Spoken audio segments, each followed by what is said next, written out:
118/76. Normal. That is what your last checkup said. That is the number filed in your chart. And if your blood pressure looks anything like that, your doctor almost certainly told you there is nothing to worry about. There is something to worry about. A meta-analysis of 958,000 adults found that cardiovascular mortality risk rises continuously from a systolic pressure of 115 millimeters of mercury. Not 120, not 140, 115. The gradient is not waiting for you to cross a clinical threshold. It started 12 millimeters ago. In the next 10 minutes, you will learn where your number actually sits on that gradient, what the research says the real target is, and the free protocol that the evidence supports for moving it. Blood pressure. 2 numbers, 1 reading, taken in under 30 seconds, and for most people filed away with a nod until the next annual checkup. But those 2 numbers are measuring a force that operates continuously, 24 hours a day, against the walls of every artery in your body. And the research on what constitutes an optimal target, not a clinical normal, has moved considerably beyond the threshold most of us received at our last appointment.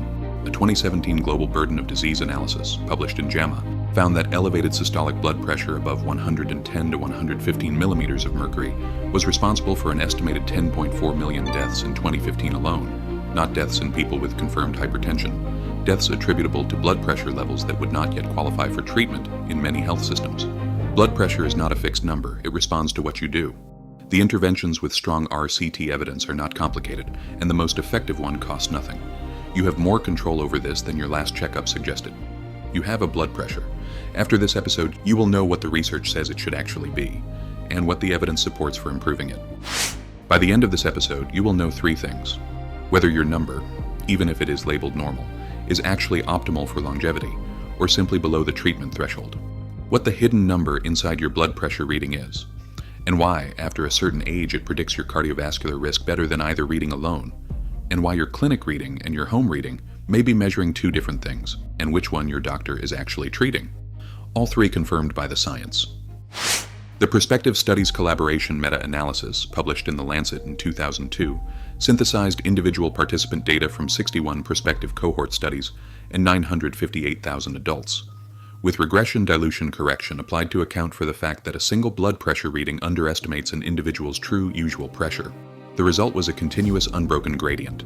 For adults aged 40 to 69, each 20 millimeter increment in usual systolic blood pressure was associated with more than doubling of stroke mortality risk and a proportional stepwise increase in ischemic heart disease mortality. The gradient began at 115 millimeters of mercury. There was no lower threshold identified.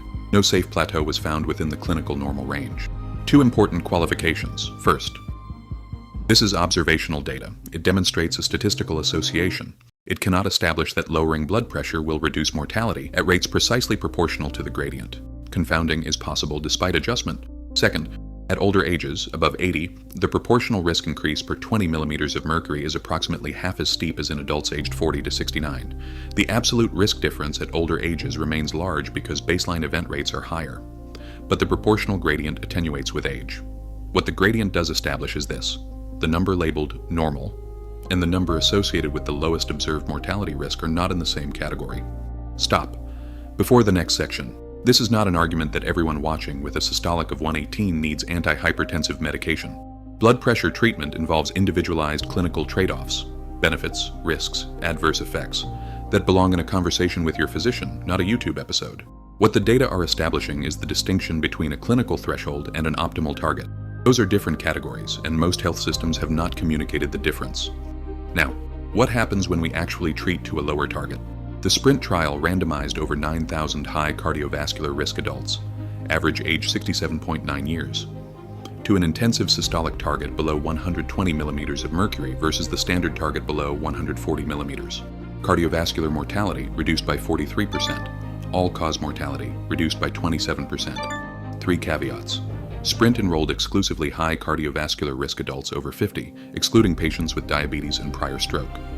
The mortality benefit cannot be generalized to younger or lower risk adults without qualification. On the question of measurement, SPRINT used an automated oscillometric protocol with 5 minutes of quiet seated rest before recording, without a clinician present during measurement. This method produces values 5 to 10 millimeters of mercury lower than conventional manual clinic readings. The intensive target of sub-120 in SPRINT is not directly equivalent to below 120 measured by a standard cuff. We will return to this in the testing section.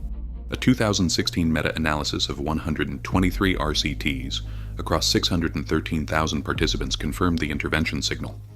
Each 10 mm reduction in systolic blood pressure was associated with a 20% reduction in major cardiovascular events, a 27% reduction in stroke risk, a 28% reduction in heart failure risk, and a 17% reduction in coronary heart disease risk. The observational gradient and the intervention data point in the same direction. Here is a worthy question. Your annual checkup took your blood pressure after you parked, walked in, checked in, and sat for 2 minutes in a clinical environment. What is that reading actually capturing? Your chronic blood pressure, or your blood pressure in a medical office? The number within the numbers. Systolic minus diastolic is your pulse pressure. A reading of 120/78 carries a pulse pressure of 42. 140/72 carries a pulse pressure of 68. The Framingham Heart Study followed 6,500 participants for 20 years.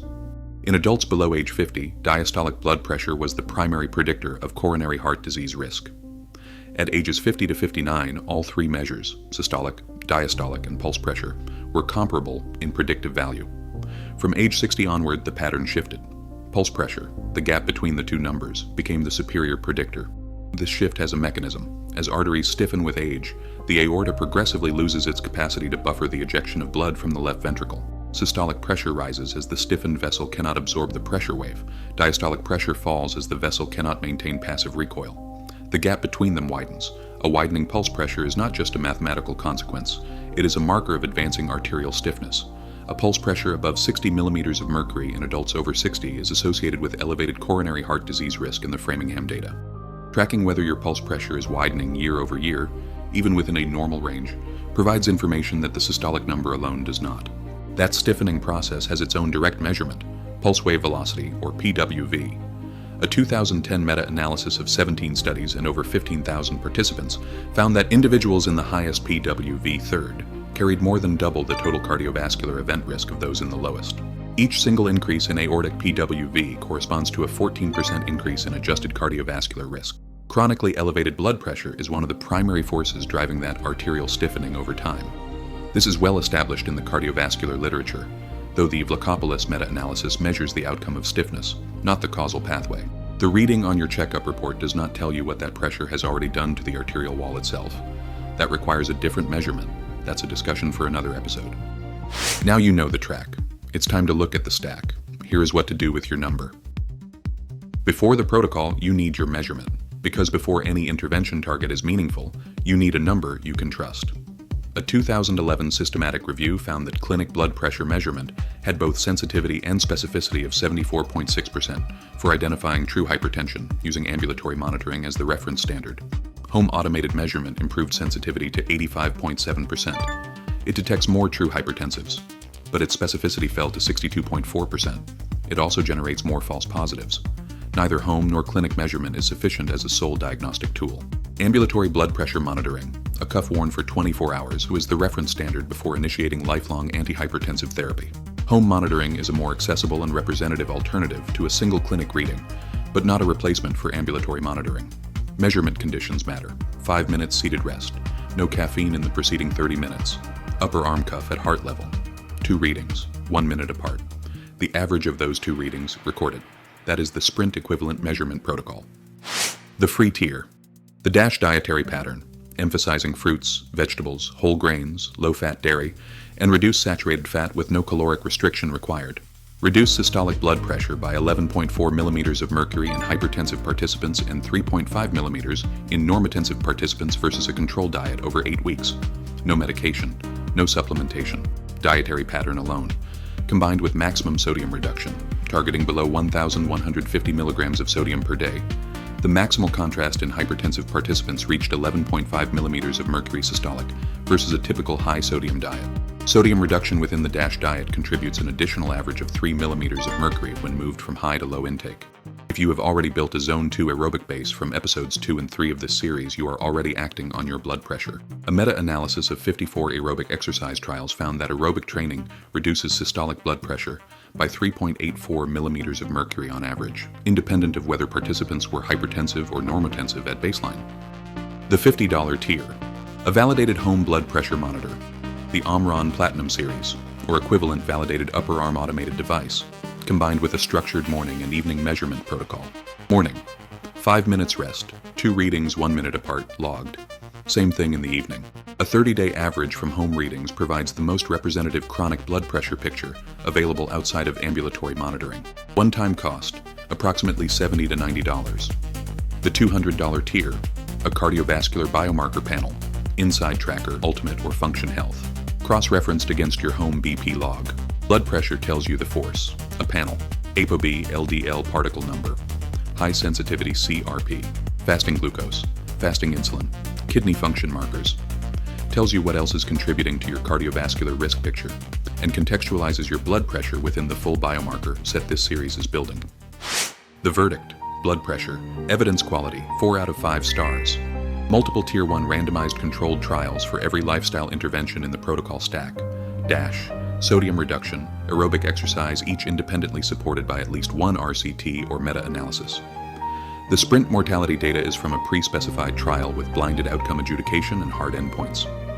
The continuous gradient data represents 958,000 adults. Limitations are real.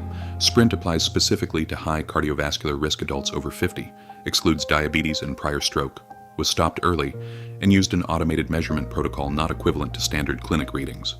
Retest timeframe 90 days. Free tier, DASH dietary pattern combined with sodium reduction targeting below 2,300 milligrams per day. $50 tier, validated home blood pressure monitor with structured morning and evening logging. $200 tier, cardiovascular biomarker panel to contextualize blood pressure within the full risk picture. Your blood pressure reading tells you the pressure your arteries are currently under. It does not tell you what that pressure has already done to the arterial walls themselves. That is the next measurement, arterial stiffness, quantified as pulse wave velocity. It predicts cardiovascular events independently of blood pressure. Most physicians do not currently test it, and the number it produces may be more informative than the one your doctor checks every 12 months. We will talk about it on the next episode. Subscribe so you don't miss it.